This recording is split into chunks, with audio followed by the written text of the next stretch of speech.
علم القرآن. بسم الله الرحمن الرحيم. الحمد لله رب العالمين. اللهم صل على سيدنا محمد وعلى آل سيدنا Muhammad. Segala sesuatu yang diakhiri dengan mati berarti kehidupan yang sebelum mati itu tidak ada arti, tidak bermakna. Dunia ini bukan hidup yang hakiki. Kehidupan yang hakiki setelah mati. Dan kematian kita cuma sekali. Tidak akan mati lagi.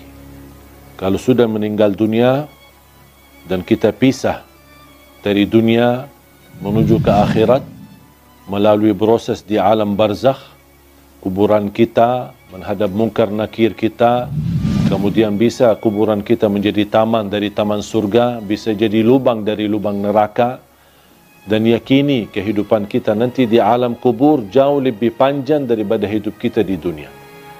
Ada orang di bawah kuburannya masing-masing itu sudah ratusan tahun, padahal usia mereka ada yang masih muda, bahkan ada yang masih bayi. Habis kita dibangkitkan oleh Allah Subhanahu wa taala, sekian tahun kita di alam kubur, dibangkitkan oleh Allah Subhanahu wa taala, terjadilah hari kiamat dan kita akan menghadap Allah untuk dihisab. Habis proses hisab, fariqun fil jannah wa fariqun fis sa'ir. Satu golongan masuk ke surga dan satu golongan masuk neraka. Dan disitulah makna kehidupan yang abadi. Bisa abadi di neraka, bisa abadi di dalam surga. Kita sebagai orang beriman sudah dijaminkan kita tidak akan dikekalkan bagi orang yang berdosa dan bermaksiat, tidak akan dikekalkan di neraka Jahannam selama dia membawa kalimat la ilaha illallah. Man qala la ilaha illallah khalisan min qalbih harramahu Allah 'ala an-nar. Di riwayat adkhalahu Allahul jannah. Diharamkan, dikekalkan di neraka Jahannam bagi orang-orang yang membawa kalimat la ilaha illallah. Artinya kalau kita orang-orang yang suka mengucapkan kalimat itu tapi tidak mengamalkan isinya, tidak membatuhi aturannya, bisa jadi gara-gara dosa maksiat, kelalaian kita bisa menantarkan kita ke neraka. Tetapi salah satu jaminan tidak akan kekal di neraka Jahannam adalah la ilaha illallah. Dan mohon maaf, siapa yang mau sebelum ke surga mampir ke neraka dulu? Kira-kira siapa yang berkenan? Kalau memang kita tidak mau mampir ke neraka dulu, jangan anda mengucapkan kalimat la ilaha illallah saja, tapi anda menjadi hamba yang batuhi dan taati. Jadikan hidup di dunia ini adalah surga kita di dunia dengan kalimat la ilaha illallah. Itulah dengan kalimat la ilaha illallah, dengan kita mempunyai syarat-syaratnya, mengamalkan isinya, membatuhi dan mengikuti aturannya, kita akan diselamatkan oleh Allah Subhanahu wa taala dan akan kita bahagia dalam kehidupan kita di dunia yang sementara dan juga akan bahagia selama-lamanya nanti di akhirat. Jangan sampai dunia ini yang hidupnya sementara melalaikan daripada kehidupan yang abadi. Banyak orang masih memilih kehidupan enak tapi nanti di akhirat sengsara. Jadikan hidupan di dunia ini, walaupun anda hadapi susah, tantangan, tak apa-apa. Semua bakal berlalu. Dan segala sesuatu di dunia ini, biarpun yang paling enak kita dapat. Anggaplah kita kaya, orang yang paling kaya raya. Tapi ujungnya mati, buat apa kekayaan itu? Buat apa kemewahan itu? Buat apa keindahan itu? Kalau saya akan nanti tinggalkan, akan menuju kepada kehidupan yang abadi.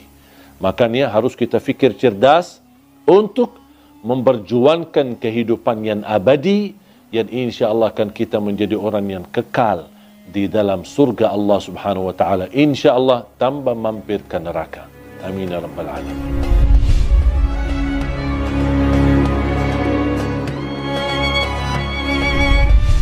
Ada satu tanda Malaikatul Maut cabut nyawa kita, itu sudah mati. Itu tandanya. Kenapa Allah Subhanahu wa taala sembunyikan kematian dan proses kematian itu? Bisa ada orang mati mendadak. Bisa ada orang mati karena kecelakaan. Bisa ada orang mati karena apapun terjadi. Bahkan bisa ada orang karena sehat, tidak ada apa-apanya, justru dia merawat orang tuanya, pulang pergi ke rumah sakit, malah justru anaknya yang mati duluan. Tidak ada yang bisa memastikan dan membuktikan ada tanda-tanda sebelum kematian. Tidak ada tanda melalui mimpi, tidak ada tanda dalam tubuh kita atau akan terjadi di waktu asar atau di waktu yang lain, tidak ada tanda sama sekali.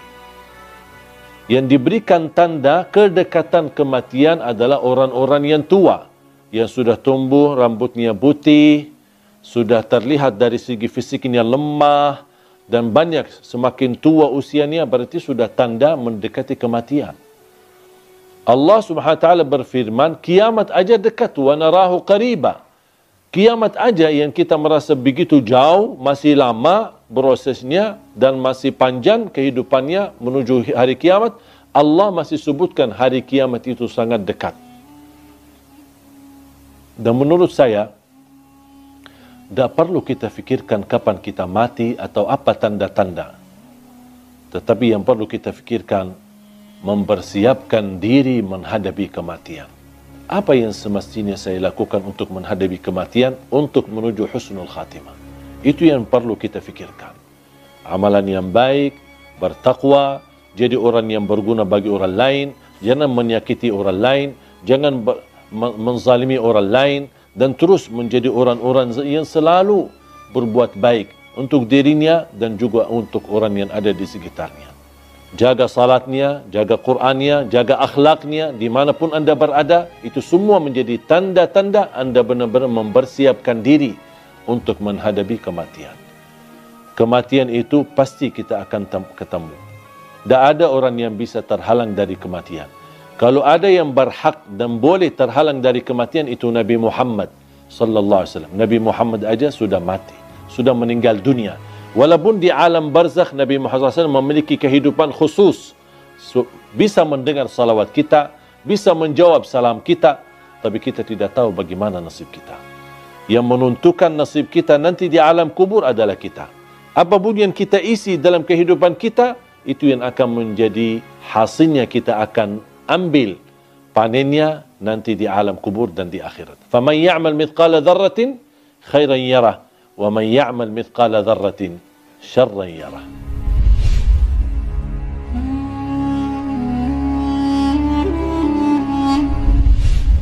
Perkataan ruh seorang yang sudah mati berada di ruang rumah kita.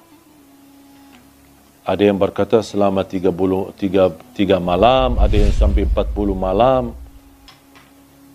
Kasihanlah, ruhnya lagi diam di rumah, jasadnya di kuburan. Terus ngapain jasadnya di situ, kasihan sendirian? Kalau orang sudah di alam kubur, kemudian akan dikembalikan ruhnya. Buat apa Allah kembalikan ruh? Supaya proses langkah awal hisab. Tapi hisab yang masih istilahnya ringan, menghadap mungkar nakir.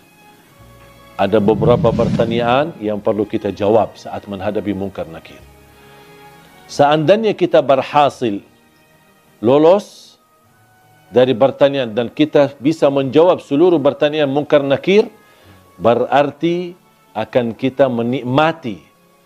Kalau lagi menikmati di alam kubur, bahagia, kuburan kita menjadi raudhatun min riyadil jannah, taman dari taman surga. Buat apa ruh kita keluar dan diam di rumah kita selama 40 malam?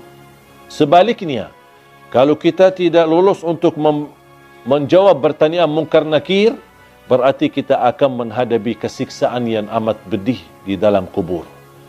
Dan tidak mungkin orang itu saat disiksa masih nyawanya bisa jalan-jalan kemana-mana, termasuk mampir ke rumah dan diam di rumah selama 40 malam.